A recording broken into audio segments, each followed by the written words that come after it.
Any FA Cup winning team has such special memories, but there is something about 1976 because the manner in which a lowly team in effect beat one of the great Man United teams of its era.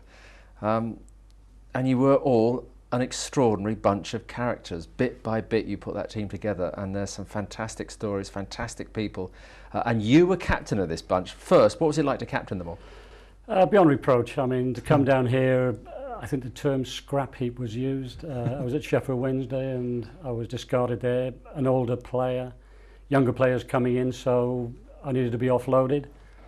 And I think, unfortunately, Steve Mills down here got injured in the car crash, and Laurie needed a replacement until he resumed full fitness again, and I duly signed. I was more than happy to sort of extend my career by a year. And got the captain's armband, and now you looked around this this dressing room, and well, let's start in one corner, number one, and of course Ian Turner. Describe him. What kind of character? A character, as they all were. A big, enormous lad with the frizzy hair like Eric Martin, you know, the guy he sort of replaced eventually in the Southampton side. Bobby Stokes nicknamed him Bulldog, I think for obvious reasons, you know, but a fantastic lad. He was nice to have around the dressing room, and certainly on the day he helped win us that game. I mean, it's a basic fact, all goalkeepers have to be completely barking. That's correct, isn't it? Yeah, and he had the pretty looks to go with it. so consequently he was prime spot for us. He was a top man. So where did he come from? What was his sort of pedigree? He came down. I think he came down from Grimsby, 1972. He played 20 odd games for them. I think he then moved on to, I think it was Walsall for 2 or 3 games, and then, you know, that was when I think Laurie came in for him. A crucial person, of course, in his career is Laurie McMenemy, because obviously he had him once at Grimsby, and obviously liked what he saw there. Yeah, obviously did, and consequently brought him down here where Eric Martin and Steve Middleton were the main goalkeepers at the time, and Laurie could see something which he was rebuilding a side, and he thought Ian would do just the job for him, which consequently he did, you know, and played for us in the cup final. As a defender, you know, you're the one closest, you know, just behind you is that goalkeeper. What do they give you? What do you want from a goalkeeper behind you? A hard time. I played with Shilton many years ago, and you need to be dominated by a goalkeeper because he is the last line of defence. He can see everything on the park that's going on. So to be dictated and dominated by him, although you were captain of the side, made no difference. He's an essential part of it, and he was an essential part of it. Shame is that the goalkeepers can go on for a long time. Ian didn't or couldn't because of an injury. Yeah, and then this is often the case. You know, he finished at 26 years of age, I understand. That's young, isn't it? That is young for football, and when I started, you know, 10 years was maximum. I played 17, but to finish at so young, and goalkeepers do go on to, as we know now, 35, 40 years of age. It was disappointing to see him sort of finish like he did, with injury. Frustrating for any professional, especially, you know, especially when you're not competing for him for the same position. Exactly, and then to sort of win that FA Cup final, you think, well, things are going to happen at 23, 24, and they don't, and it must be so disappointing, you know, for players like Ian Turner to sort of do that. Where did he go? Because he didn't want to give up the game, did he? No, I think he went out to Fort Lauderdale and played a little while over there, you know, which the American scene was up and coming at that time, and I think he came back and potted around with Walsall for a little while, and then decided to retire through the injury at the end of the day. And what's he doing now? Last time I saw him was last Christmas, in fact, and he's working on the oil rigs. He works down at Esso in Hampshire there, does the shutdowns as they call them. He has a group of 8 or 9 lads with him. And then I also spoke to him again, and he said he's now travelling Far East doing a similar job. So I guess he's happy in what he's doing. Ian Turner, great lad. Fabulous. Right, David Peach, a fellow fullback. Character, explain him. Character, left peg, which he thought was the best in the country at the time, which it possibly was, in all fairness. Rugged sort of fullback, could attack down the line, defend ever so well. Little gap in his tooth. Ozzy used to take the mickey out of him, quite, hey, all right, Sean, and that's all. That was a little banter going around the dressing room. But a character again in his own right, and a nice person to, you know, be with and play with. Well, that left peg earned you the place in the final, didn't he? Because he converted the penalty in the semi. Prolific penalty taker. Prior to me getting there, I sort of found out all these little bits of information, and yes, he certainly slotted that one in for us on the day, which sort of set us on the road to Wembley. You know, so thanks to Peachy. There's got to be something about you. If anyone wants to step up and take a penalty, do they like the limelight? They're obviously not fussed about any of the pressure, are they? No, they're not fussed, and Dave has a good temperament. Regards penalties, like you say, you need to sort of have that aptitude and that mentality to go up and take it in front of 40, 50,000 in the semi-final on that particular day. Sure. And with every confidence, he stroked the ball well, and off we went, 1-0 to start with. He was Laurie's first signing. £50,000. Well, they're only 50,000 a week now, aren't they? Yeah, I wished I was playing now, I really do. But I was happy then. But no, he signed David from Gillingham, I think it was, and brought him back down to Southampton. There were a couple of full-backs, Bob McCarthy, Joe Kirkup. Well, that was back in January 1974 when he came. But he wasn't only a left-back. They sort of shifted him up and down the left side, didn't they, when needed? Yeah, they did. He was left-back, then they slotted him into midfield, and then they moved him. He could play wide on the left. So he's a very versatile player, David Peach. He could play anywhere on the left-hand side, basically. And if I can just tell a brief story here, I was at Sheffield Wednesday prior to signing for Southampton, and David Peach was left-back, and our other player, Jimmy Steele, was in midfield. And I'd heard that Laurie was interested in me, but we came down, and Laurie was having a bad time. I think he'd just taken him down from the first division at that point. So I can remember Laurie being booed from the tunnel to the changing rooms and et cetera, half-time, full-time. And we beat them 1-0, basically. And I can remember Jimmy Steele lying in the mud, just splashing around like an idiot. I rephrased that, Jim. You know, wonderful person that he is. And our little right winger destroying David Peach beyond reproach. And I thought, there's no way on earth that I will sign for Southampton. I sat on the bus afterwards, seeing how Steely was larking about like nothing. Laurie was being booed, and David Peach was being run ragged by this little winger that we had. Sat on the bus with the lads. I said, I wouldn't sign for them if they're the last club in the world.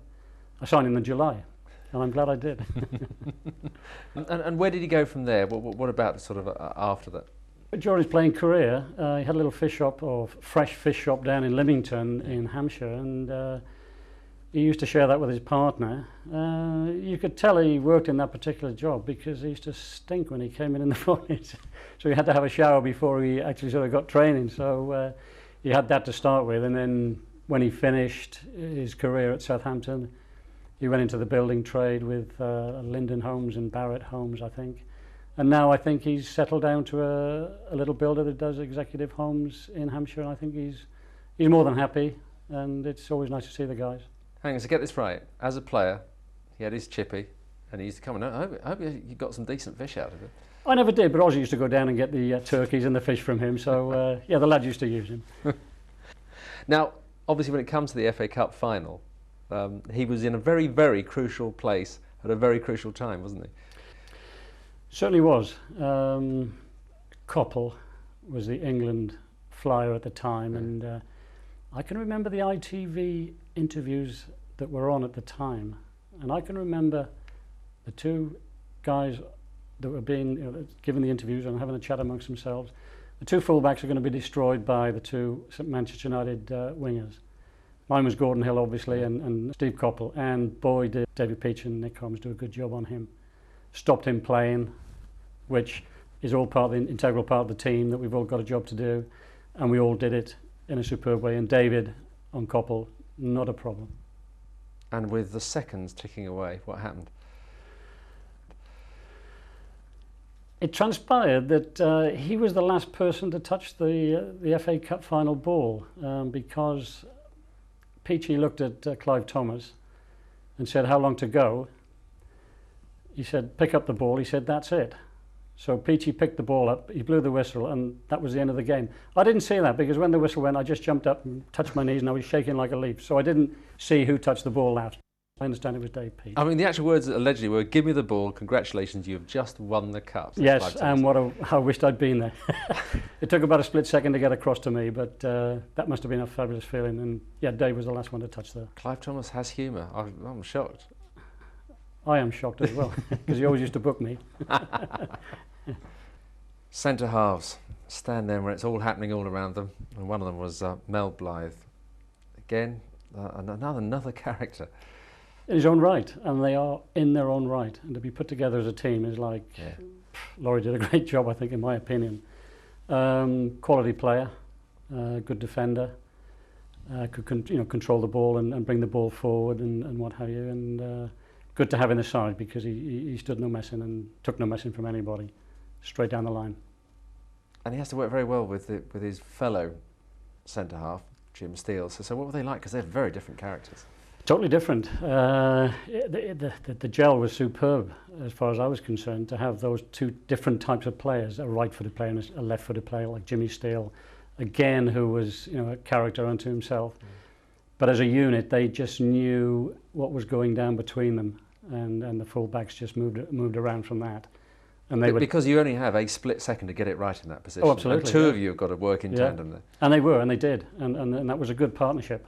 Once it finally got together, Paul Bennett, who I think was in that sort of combination at the time, stayed in the squad, within the squad, but unfortunately once those two latched on together, they were absolutely superb as a couple, of centre halves. So what did you notice? What did you see about them that was different? You thought, wow, they've really got something there. Fiery, ability, with the left and right foot respectively.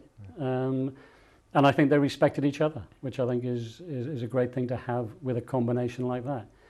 And like I've always said, that the whole cup final squad were good friends, and that stands you in good stead no matter what you do in life. You said there that Laurie put together a tremendous team on the basis of skill and also character. But it wasn't just that they turned up. He grafted those. He found those players. He's another signing. So he knew what he was looking for. Yeah, absolutely. I mean, Laurie was a good man manager primarily, and he could draw in exactly what he wanted. Then you had to place them and put them in their respective orders and make that sort of team gel, if you like. And Mel was there. Played out over 100 games for Southampton. He moved on to Crystal Palace a little bit later on after that, and then he went out to South Africa to play, where he then sort of finished out there and came back, I think it was to Margate. But you see, like you can't keep away from the place. He's back there. What he did a bit of quasi-management, didn't he, with Southampton as the shirt? Yeah, he came back to Southampton and he coached the over 35s. I was out of the country at the time, but in this competition they had, and the older lads love that sort of thing, to go back and you obviously keep yourself a little bit fit. And Mel was manager of that side, the little group of players that he had. And I know he must have had a great response from those guys, because they enjoy that sort of thing, coming back to those little competitions. All over 35, all grey, all thin. Love it. You boys can't keep away, though. There's something special about this place, isn't there? There is. I think there's an attraction here, and the people and the countryside, and plus the camaraderie that we had between us, or still have between us, that we like to meet up and catch up with each other as often as we can. After his playing days, what's he done since? He went up to London, and he was married, and I think he had a couple of children, I'm not sure. Turned his hand, he was an electrician at the outset, so he sort of had a little dabble in that. He did a lot of coaching up there for kids, youngsters. A little bit of building trade, and I think he's doing okay now. He's settled up in London with this little building trade thing, plus the coaching. Although his legs are starting to get a little bit weary now, so that might have to come to an end.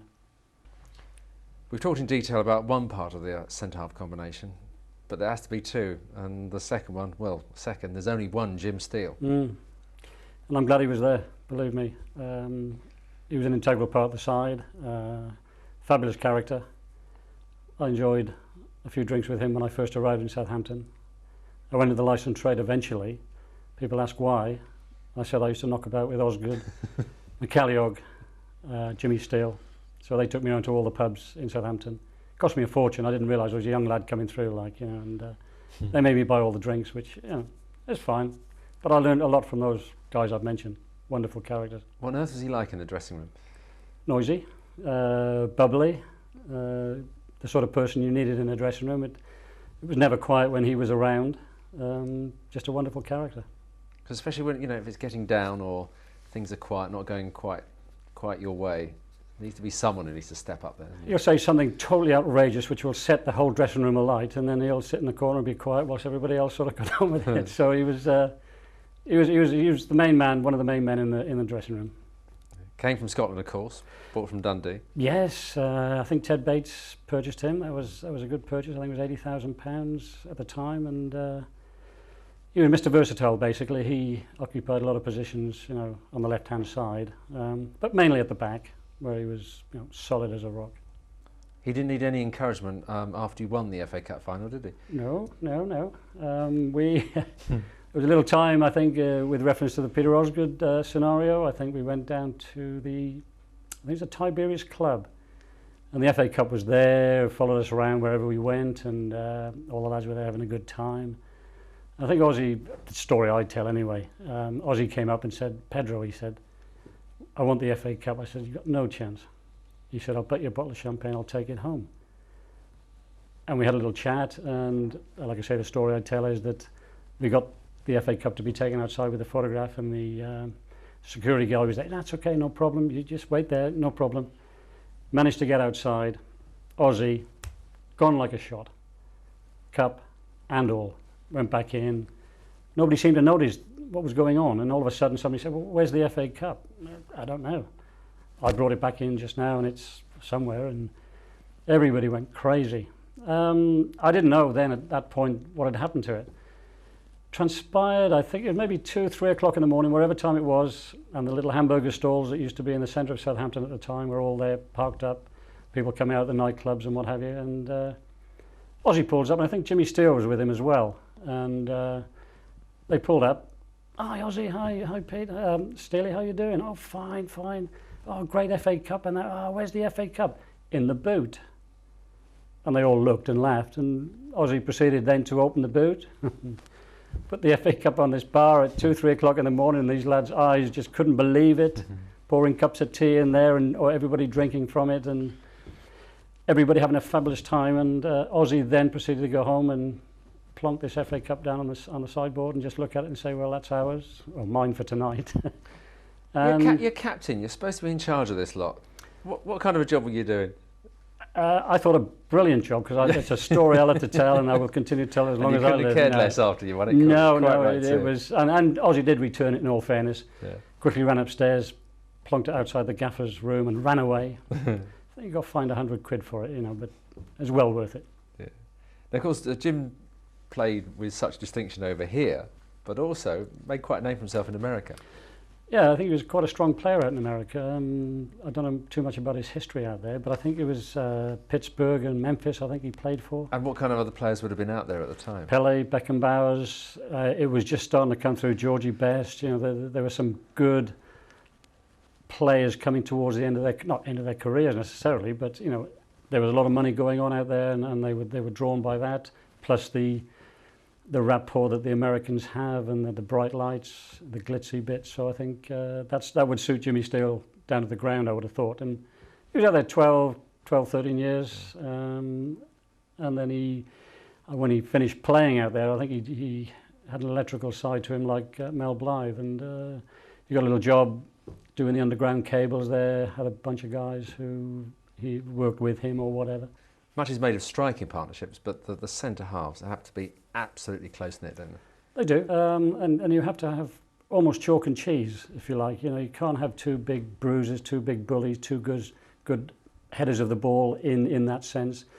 You have to have a dominant one and one that plays alongside, you know, and there's lots of combinations over the years, going back as far as, you know, sort of Jackie Charlton and Norman Hunter, Bruce and Pallister.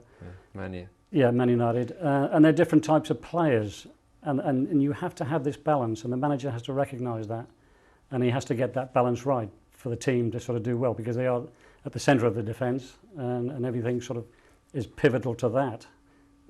Being a defender, you would discuss that in that particular way, so that had to be right, and it doesn't. You have to have the balance, and opposites almost, and I suppose to a lesser degree, Blyth and Steele were opposites in lots of ways. They were a good combination, and I wished we'd been in the First Division, because they would have been superb. all teams need someone who can just really do something with the ball, and you had a number of those in that side, and Jim McCalliog's in there. Just very comfortable, wasn't he, on the ball? Quality player. Quality. Couldn't fuss the guy, couldn't rile the guy, just played in his own way, on and off the park, just wandered around the town like Jim McCalliog did. Very quiet sort of guy, but on the park, could thread a ball through the eye of a needle, as they say, and a quality player to have in our side at the time. I mean, some big characters, big noise, but he's such an unassuming chap. Extremely, and I came down to Southampton, had a few drinks, but I understand Jimmy went through most of his career not having a drink for his football reasons, I think, you know, and in '66, I think he played for Sheffield Wednesday. He scored a goal there. Unfortunately, they lost 3-2. But he was a good passer of the ball and a good reader of the game. You don't have to sort of be big and brassy to be very self-confident, because anyone who plays at that level obviously has to be, and to just be so measured. You know, that's a skill in itself. Skill in itself, and he was totally that. Exactly what you said. Measured in everything he did. And like I say, no fuss, no noise, got on with the job, knew what he was doing, knew how to do it, which is first and foremost. Like I say, on and off the park, he knew exactly what he's doing. You talked there about, there he was, just found him with the ball, but that doesn't just happen. That is hours and hours of work on a training field to get that right. I like to say yes. I'm only joking here. Our training sessions consist of 3 and in. Yeah. We had a wonderful coach, Jim Clooney, and we used to go out training. No, I'm only joking now. We used to go out training, and what are we doing today, Jim? You know, 3 and in, you know, and that was out. No, but we did, seriously. We did work out on various things with everybody in the squad, and Stokesy, once he got in the side, had an aptitude for it. And with McCalliog there to sort of slot balls through, and Peter Osgood there to sort of knock things down for Stokesy and one thing and another. It was a good combination all round, and then yeah, it was worked on in training sessions. Was that something that you saw as a weakness in that Man United side, something you could exploit? It was, and the pace of Stokesy, and you knew once he was on the end of it, you knew there was a fair chance it was going to be on target, because in my opinion, Stokesy was one of the best strikers of the football at Southampton Football Club at the time. And once you could see that position set up, you knew that was on target. And I thought he struck it fairly well myself personally. And I think Jack Charlton said that's the only shot that could have beaten Stepney. Thank goodness. In that FA Cup final, it was his vision, his ideas that opened up Man United. Total vision. 4 touches from the goalkeeper. Came to Jim McCalliog. And they used to work well with the strikers, you know, Ozzy and Stokesy. They used to work well as a combination, and McCalliog knew exactly where Stokesy was, slotted the ball through first time. I watched the video. I don't think, hand on my heart, it was offside. You can't see Buchan coming forward, and I know it's just the human eye that sort of detects that from a linesman's point of view, but the defender was coming out and the ball was going that way, and there was just a cross of people, ball and players, and to everybody it might have looked offside. I'd put a hand on my heart. I don't think it was offside, and I really mean that. But having spoken to Clive Thomas 7 or 8 years later, he thought it was offside. And he looked immediately at the linesman, and the linesman had his flag down. So as far as I'm concerned, here's the medal. Have a look in the history books. Thank you. In terms of his international career, got the breaks with Scotland, didn't? You know, what happened there? He got 5 caps, I think, which was unfortunate because at the time, I think Billy Bremley, Jim Baxter's, again, quality players. You know, he had a tough side to try and get into, and it was unfortunate because I think international level matures you even more. Jim was totally mature, but to get maybe 40, 50 games for your country really would have made him a world-class player, possibly. You know, he had that ability, I felt, you know. Wow, that's high praise. He deserves it.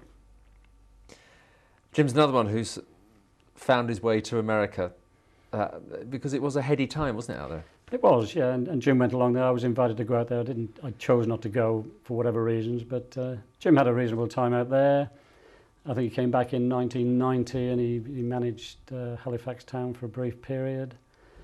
And then he went off up to, I think it was Wetherby in Yorkshire, and he has a little bar, restaurant, hotel sort of place up there now, which again all the lads have been invited up to, and we see them, see each other on the rare occasion now, which is sad. It'd be nice to go up and see and visit Jimmy and see how things are getting on, and he's not changed at all over the years. Still calm, still collected. Still calm, collected. Likes to drink now. We've talked about Laurie piecing together this side, and another part of that jigsaw, as it transpired, was Paul Gilchrist. Yeah, he played at Doncaster briefly with Laurie, and for a short period until Laurie moved from there. And then he eventually, again saw something in the guy. A lot of people came from Doncaster and Grimsby and around that area, but he could see something in Gilly, which he felt he needed at Southampton, and duly signed him. All these managers keep some sort of encyclopedic sort of knowledge of people they've seen and what they just tuck it away, don't they, for future reference? Yeah, they have a vision of a side, and they look at the side that they have when they get to a club. I think in Laurie's case, he somewhat disbanded the club and wanted to rebuild it his way, if you like. And he signed Peter Osgood and a few other players, and he could see this thing gelling into whatever he felt was to be correct. Hence then Ian Turner, Gilchrist, myself, latter stage. He could see something there that he wanted to happen. So what did he bring to the team? Laurie? No, Paul Gilchrist. Paul Gilchrist, from my point of view, great to have in front of me. I had Gordon Hill to sort of mark on the day. A handful, given his day, and it wasn't until 10, 15 years later, sat having a radio interview with Gilly, and I turned to him and said, thank you for what you helped me do on the day, which was mark Gordon Hill out the game, because with his help and his general chit-chat around me, he was there for me, if you like. If it had been one-on-one, might have been different, I don't know, but the point I'm saying, Gilly was good to have in the side, got on with the job, quiet person generally around the club, and good to have there on the day from my point of view. General chit-chat, what's he saying to you? What's he in your ear saying? Instructions. If you're confronting your winger, then I'm here, push him to